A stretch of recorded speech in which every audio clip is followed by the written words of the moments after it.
How's it going, everyone? My name is Derek Afasi. I'm the owner of Afasi Financial Group and RetireSharp.com.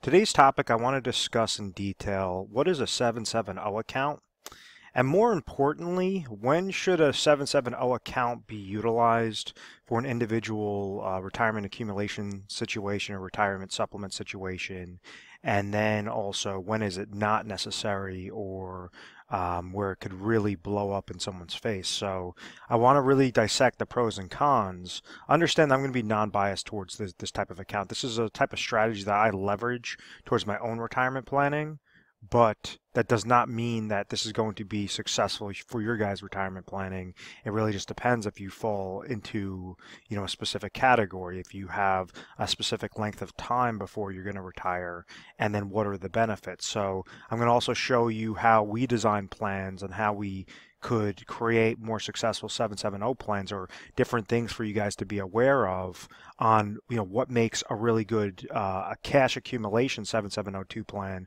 or 770 plan, as opposed to something that you're just paying for a type of cost or a charge or an insurance related charge in there.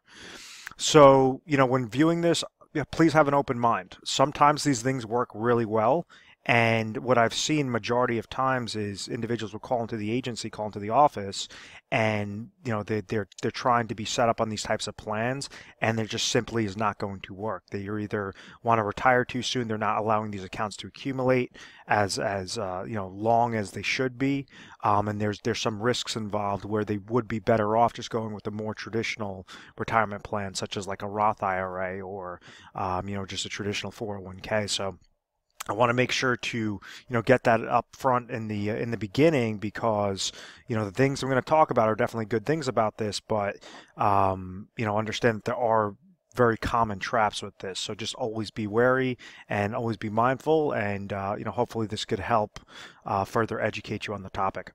So this is just a type of marketing name first and foremost. 770 account or 770 account.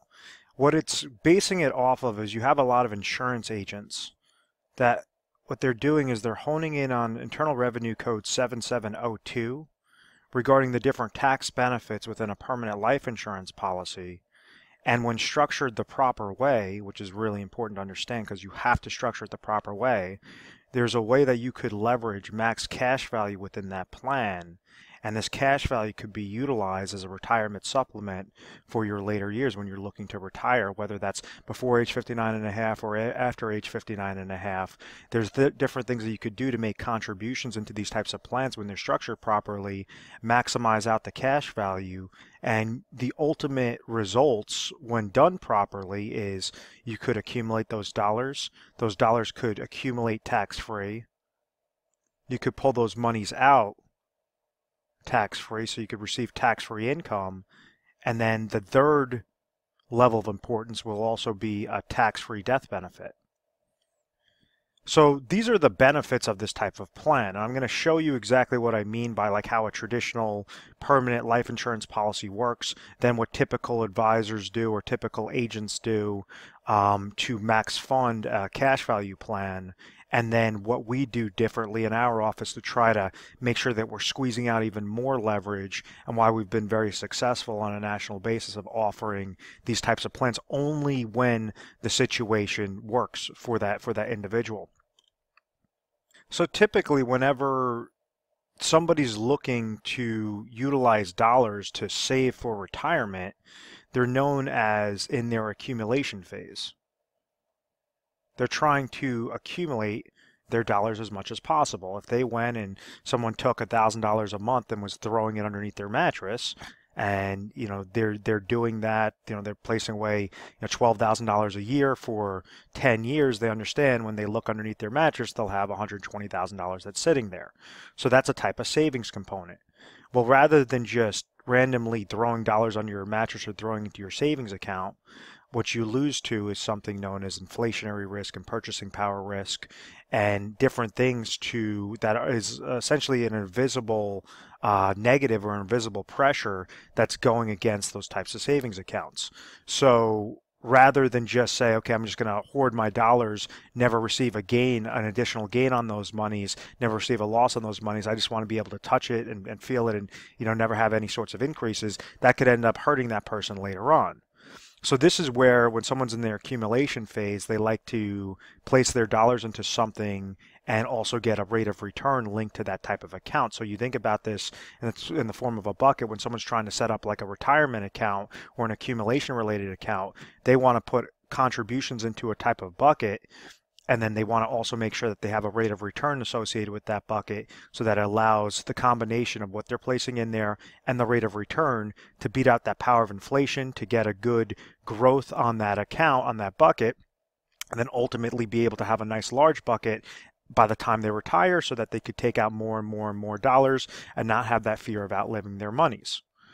And this is where the accumulation or accumulation strategies come into play, because the most common type of accumulation product or for retirement would be an employer 401k account, which is just a it's a type of retirement account that's established through an employer. And what they're saying is, if you're working for a company, you could go and take a percentage of your salary, place it into a type of bucket like a 401k. Your contributions will grow this bucket, and then depending upon what your rate of return is that's tied to this bucket will also increase this bucket. And this rate of return is very important, because when you're picking 401k options, what determines this rate of return side? And that has to do with your different funding options that you could choose. So these are your different mutual funds, stocks, bonds, ETFs, whatever your array of options are available. As long as these come back positive and you added dollars into that account, well, then your 401k is going to be larger than it was the previous day or the previous year. So why is that important when we're looking at a 770 account, and what are the mistakes or what are the flaws with traditional retirement plans, and then how can a 770 account or 770 account really be beneficial for that individual situation? So just after years of reviewing financial publications and different strategies and stuff, what we did, we figured out that with an accumulation stage, in order for an accumulation stage to be really successful, they have to really focus in on 4 main quadrants. And some advisors use this as the acronym of time. The first one stands for taxes. So if you go and you have your monies that are invested into an account, like a type of retirement account, does it make more sense for those monies to grow tax-free and pull those monies out tax-free, or to grow tax-deferred and be fully taxable in the back end?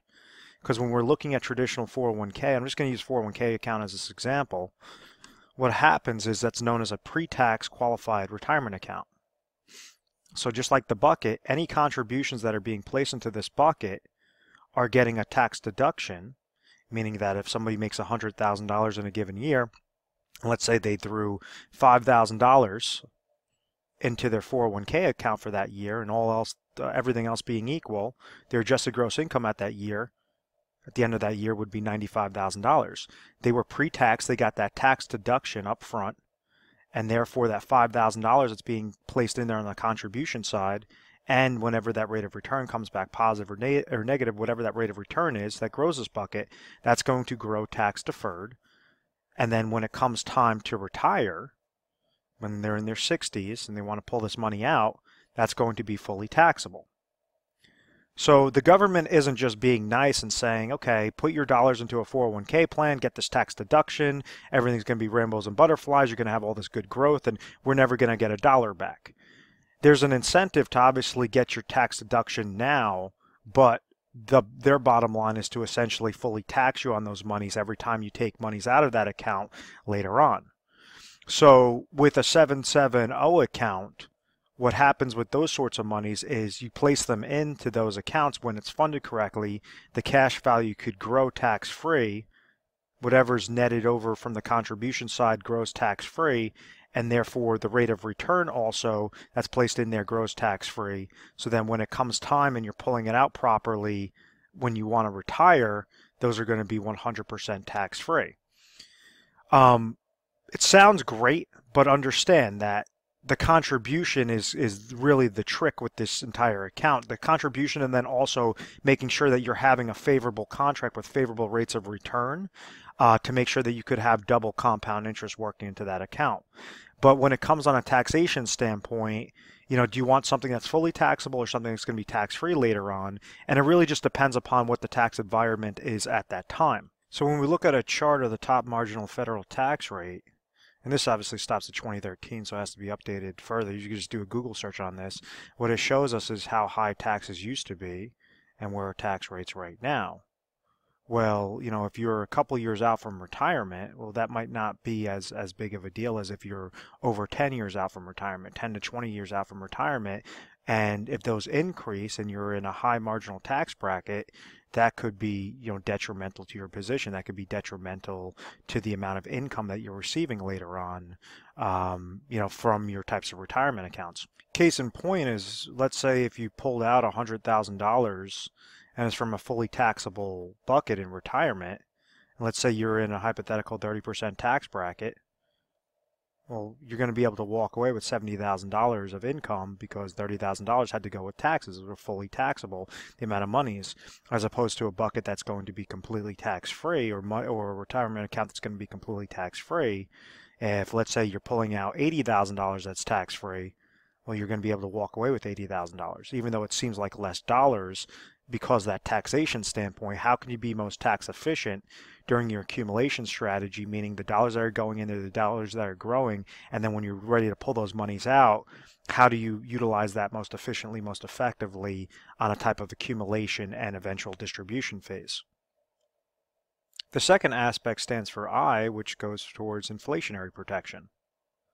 So this is why it's important, and why individuals tend to place their dollars in something that's linked to the stock market, is because they don't want to lose to inflationary risk or purchasing power risk. The way you could think of this is like a gallon of gas, 20 years ago was a lot cheaper than today. A house, a car, all these different things. You have different expenses that might be fixed, but majority of expenses are going to increase with the purchasing power risk and increase with inflation. And that's why, rather than just set aside a fixed dollar amount, hoping that fixed dollar amount will just keep compounding or just keep accumulating, you want to make sure that you're effectively accumulating your dollars, you're contributing it into something, and making sure that that rate of return is at least beating out what the pace of inflation is. And the pace of inflation, rule of thumb, increases by about 2 to 4% in a given year. Some years you might not have any inflationary increase. You might have 4% the next year. So on average, rule of thumb is about 2 to 4%. So, that's a 401k can accomplish it, a traditional retirement account, a type of 770 account that could accomplish it. But understand that inflationary protection is a major player, especially when you have those 10, 20, 30 years out from retirement, or well into retirement, meaning that if you retire in the next 10, 15 years and then you're going to be living for another 20, 30 years beyond that, this is something that you want to have incorporated into your plan. The third important aspect is market losses. And how exactly can you try to restrict something known as your drawdown? And this is something that the world's most successful investors do, even when they're investing their money is in the market, and they're investing their monies in risk of saying that the markets could go up, the markets could go down. One of the things that these individuals or these institutions do really well is they try to protect their ass. They try to protect their backside to make sure that if the market's going down, that they have a really good risk-adjusted return, and that downward loss is not completely wiping out their accounts. And there's a term that I use a lot, and I said in retirement, whether that's in your accumulation or whether that's in your distribution phase, I said large downward market losses could hurt far worse than gains could help you. And what I mean by that is, somebody loses 10% in 1 year, it's going to take them 11% gain the next year just to get back to break even. If somebody loses, as an example, 50% in 1 year, it's going to take them 100% gain just to get back to break even. So these are the large losses that I'm talking about. Is basically you're going to need that much more of a gain if you experience a large loss. And like if you had $100,000 that's currently sitting in your 401k account, and let's say your account dropped 50% the first year, and then it increased 50% the second year, well, on paper, your average rate of return, a minus 50 and a plus 50, your average rate of return is going to be 0%. In reality, your account would still be sitting at only $75,000. You'd have a real loss of minus 25% or minus $25,000. So you're going to need a full 100% gain just to get back to that, $100,000 mark, just to get back to break even. So that's why, market losses are something that's so crucial that a lot of individuals just try to, leave their money in the market. They don't really have a good strategy, and it ends up hurting them, especially when they're trying to near out for retirement. Case in point is like a 2001 or 2008 when you had large portfolios lost anywhere between minus 30%, minus 60% on average, and that was a big hiccup. If you increase that number to $1 million and this person takes a 40% hit that 1 year, that's $400,000. That is a lifestyle change, especially in retirement when they're nearing retirement. So that's something really important, is to protect downward market loss. So when you're looking at like a traditional 401k that's tied to market, dealing with mutual funds, stocks, bonds, commodities, real estate, whatever that case might be, or IRA accounts, you have unlimited upside, but you also have an unlimited downside regarding those market losses. So unless you have a really good strategy to how to protect that, this is where a lot of individuals fall victim to this. A 770 account, the ones that I like to leverage are something known as IUL based plans. They grow when the stock market that it's linked to, when the index increases and gains 0%, you have a 0% floor, meaning you are not susceptible to those downward market losses whenever that stock market index goes down. So what it essentially allows is the contributions to go in there efficiently, effectively, and then that rate of return to not come back and be a detriment to that type of bucket. And like what I mean by that is if you take a given 401k in 2008, that this individual was placing dollars in there for years and years and years, was placing so many contributions. They got this side correct. It was this side, this rate of return, that could be positive or could be negative. And when that came back negative, even something as small as a 30% loss, that cut their portfolio in a third, and essentially hurt them with trying to plan out to how they properly retire. With these types of accounts, you have a positive contribution side when set up correctly, and then that rate of return side will either be 0%, meaning that negative is not going to hurt it, or it's going to be based upon whatever indexing strategy that is. And it's all specific towards carriers, towards companies, and all of that. So I'm going to get into that in a little bit later. So now it brings us to our fourth most important aspect, which are expenses.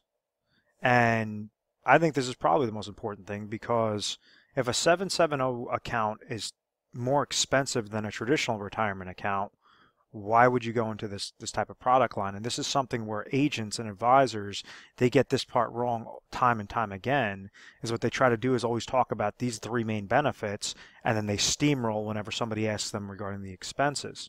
It's really important, if you are interested in a 770 account, or you're currently in the process of maybe getting set up, there's something that each agent could go and offer or show you, is something known as a cost of charges chart, where you could see to the decimal point what your current charges are currently, and then what they're going to be each and every year going forward. So if you're seeing astronomical monies that are coming out of a 770 account, and you know that those monies are a lot more expensive than what it would be going to a traditional retirement account, well, why would you go with that 770 account? It just doesn't make mathematical sense to do so. So that's the philosophy in getting set up in a 770 account. My basic rules, or my basic formula on this is, as long as somebody is over 10 years out from retirement, as long as they have about 10 years worth of accumulation that they want to set up, that might be a nice sweet spot for them regarding the 770 account.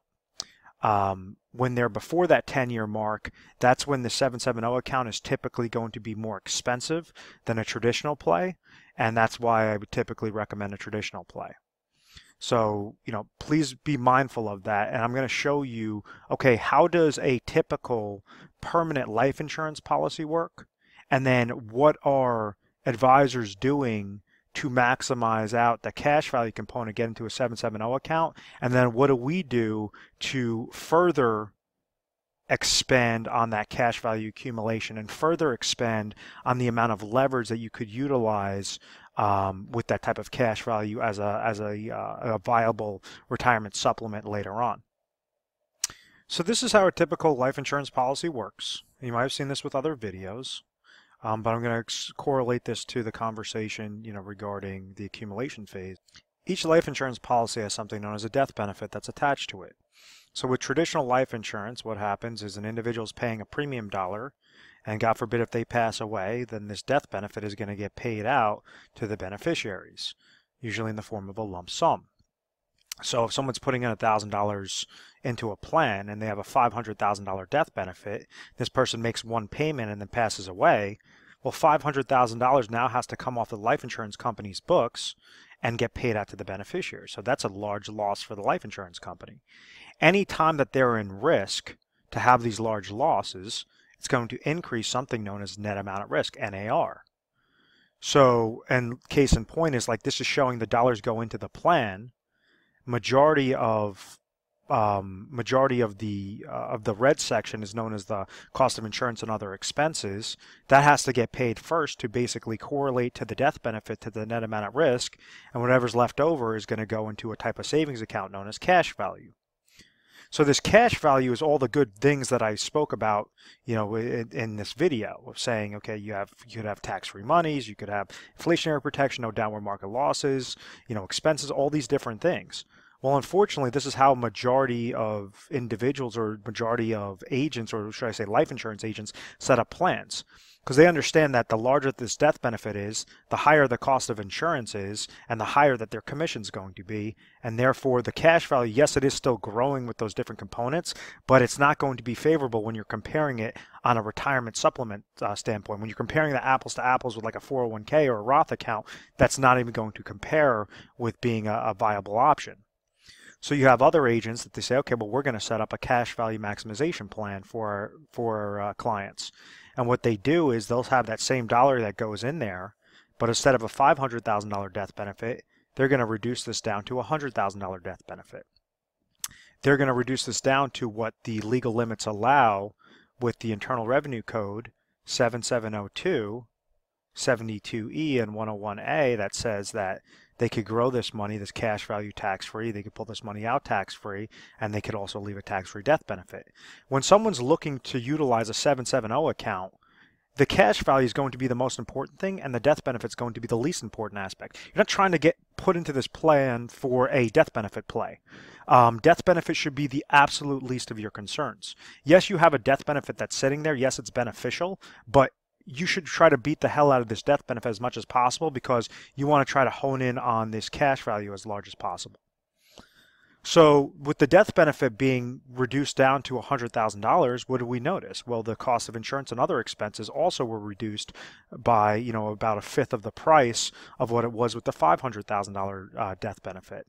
And therefore, this $100,000 has less dollars go to the cost of insurance and expenses because the risk is less to the insurance company, and therefore more money is being netted as a contribution into that cash value.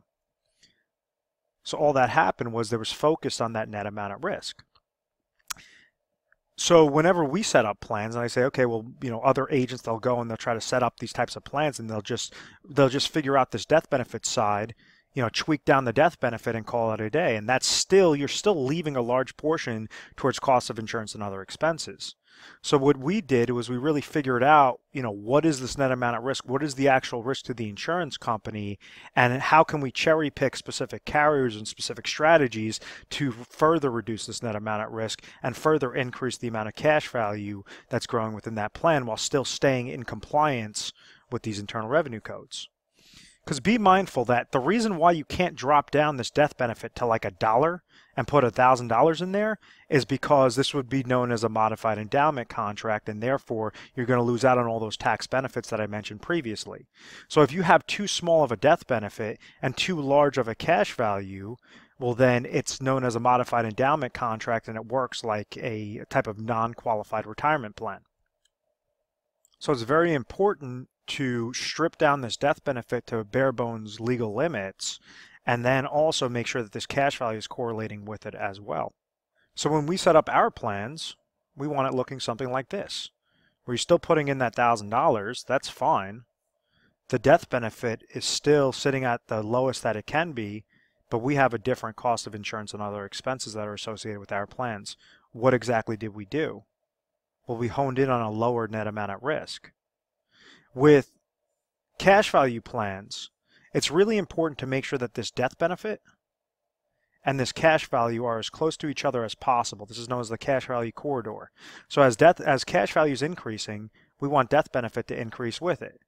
If cash value goes down, we want death benefit to go down with it. So we want to keep these quadrants or this correlation as close to each other as possible to make sure that you're paying the smallest amount of cost of insurance and other expenses and reduces the net amount at risk to the insurance company, and make sure that in return you're receiving the least amount of costs. So that's one aspect, is making sure that that death benefit is as low as possible, then it's correlating. It has something known as a cash value corridor that increases when it goes up and decreases when it goes down, each and every day, each and every year during your accumulation phase. Now, the second aspect that also shows a significant difference is this lower net amount at risk. Is majority of carriers, 99% of carriers and contracts, they offer this death benefit in the form of a lump sum. So what this says is this person puts in $1,000 and they pass away, $100,000 has to now come off the insurance company's books in the form of a lump sum. So if we're using not $100,000, but let's just use a $300,000 example to help further explain this hypothetical situation. And let's say this person threw in $1,000, they have a $300,000 life insurance death benefit. Well, 99.9% of companies are with company A that says a lump sum. What we did is we found a company that has a patent pending design that pays this money out in the form of annuitization. And it's very sloppy handwriting, but understand that if they have $300,000 with company A and this person passes away, $300,000 now in that day has to get off of the company's books, off of insurance company A's books. With company B, what they're doing is they're saying, okay, we're going to not pay you $300,000 lump sum, but what we can do is pay you $10,000 per year for up to the next 30 years and make sure that, yes, you are still getting paid that death benefit. So what that does is it has a much lower net amount at risk with insurance company B, is because they're able to hold on to those dollars for a lot longer, able to invest those extra dollars that they don't have to take off of their books, invest that on the back end and make interest on interest on interest. Now, with somebody that's looking at this, you're saying, well, what the heck? I lost out on that death benefit. My beneficiaries aren't receiving that in a lump sum, which is exactly my point to say this is why the death benefit should be the absolute least of your concerns.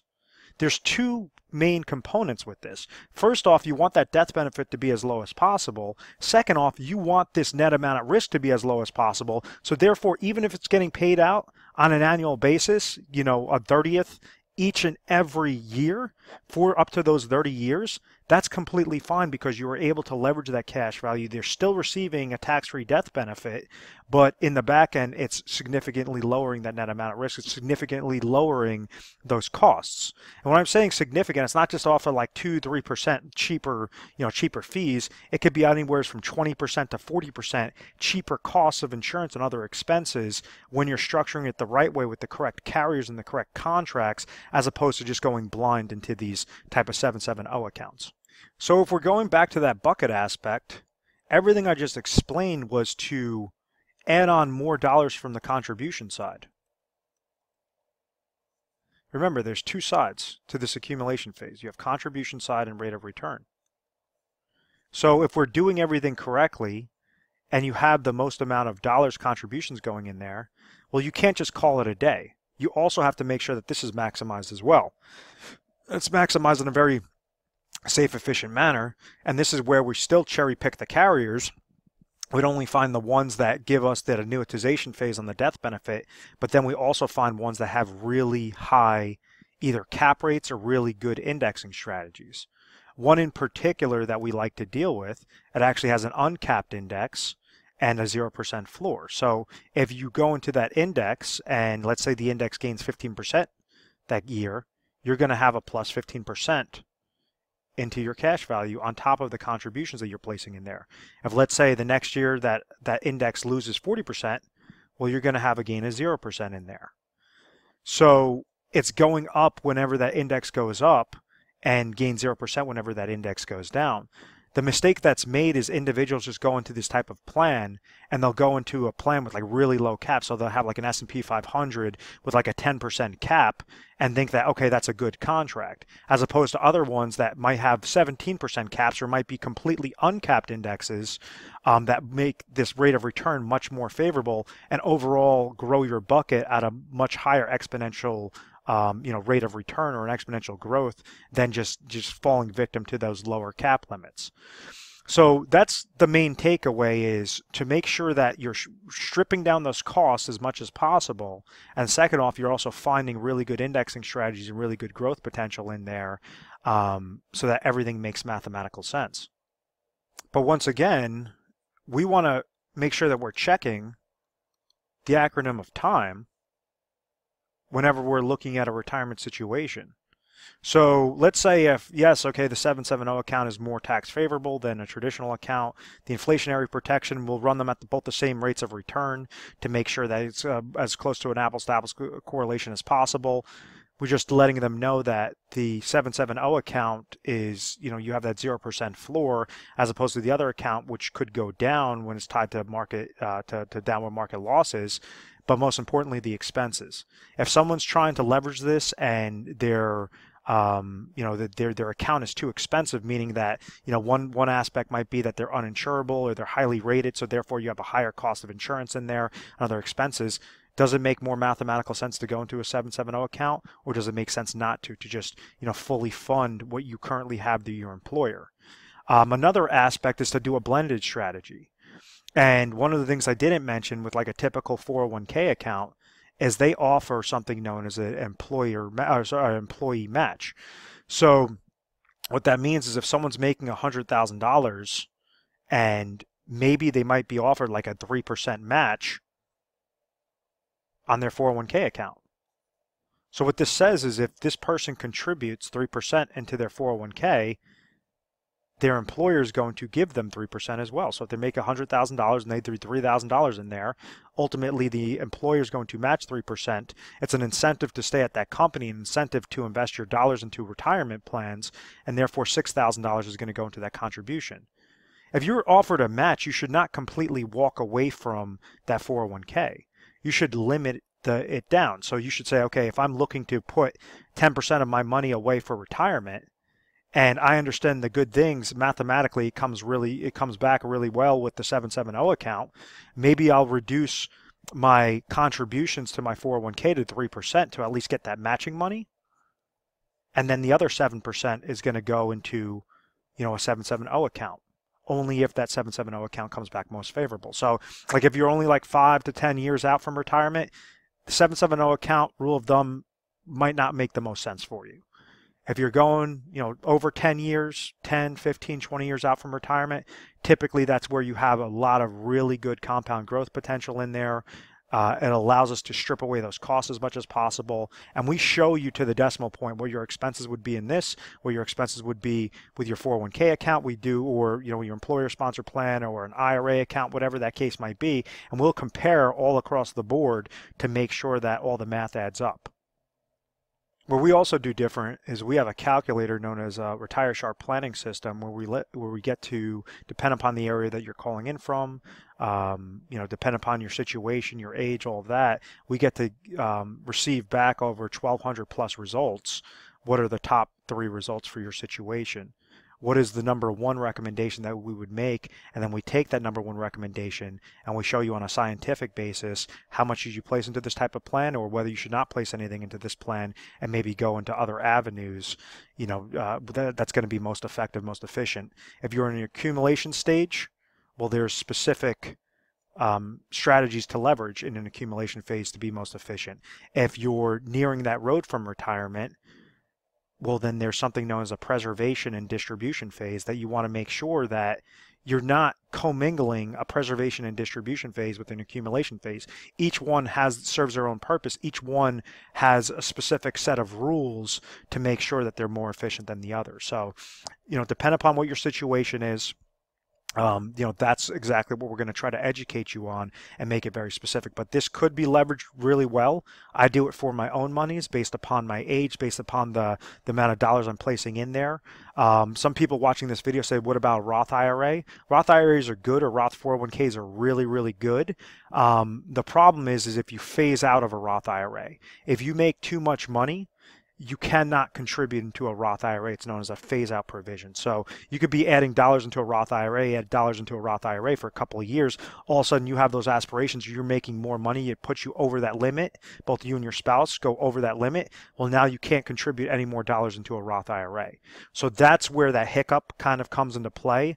And that's why I didn't really focus the conversation on there. But we also show you comparisons if you want to see, Roth accounts or whatever that case might be. We want to make sure that we're as transparent as possible. And as long as the science, the math comes back, that's when we'll give you the recommendation. If it doesn't come back most favorable, we're going to tell you something else. We're going to tell you don't utilize this type of plan. So if you're interested in seeing if this would be beneficial for your exact specific situation, give our 1-800 number a call. 1-800-566-1002. We offer 24/7 customer service. You can give us a call mornings, nights, weekends, holidays, whatever the case may be.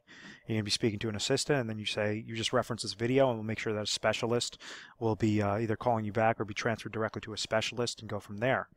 I think a more efficient, more effective way to do that, to set up an appointment, would be by going through our website.